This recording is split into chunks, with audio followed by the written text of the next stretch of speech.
Здравейте! Това е темата за едно нещо, което... забравих как се нарича. Момент... сърдечен инфаркт. Да.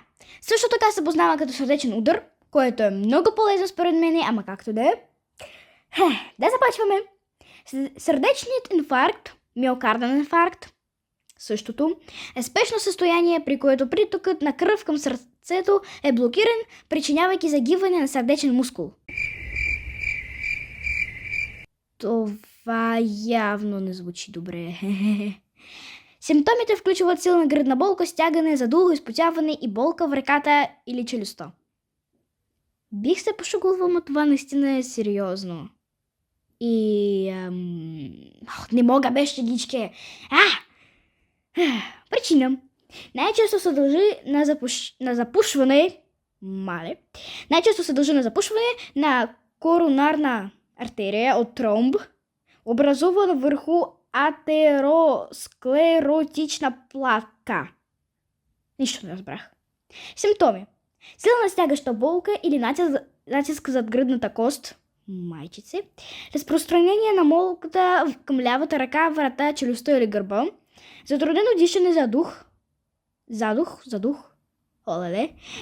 Студена пот, гадене, повръщане или световъртеж.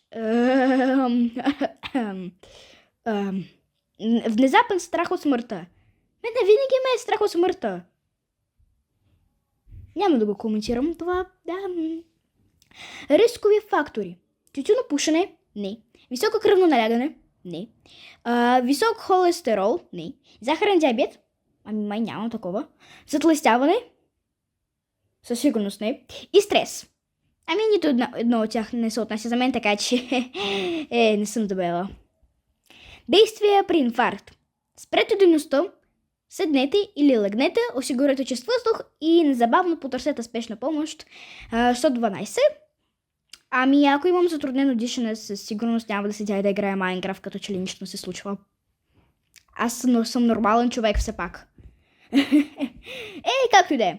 Не обичам болести, така че свършвам. Чао, и да нямате този сърдечен факт. Какво беше?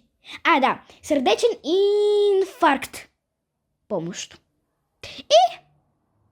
Чао!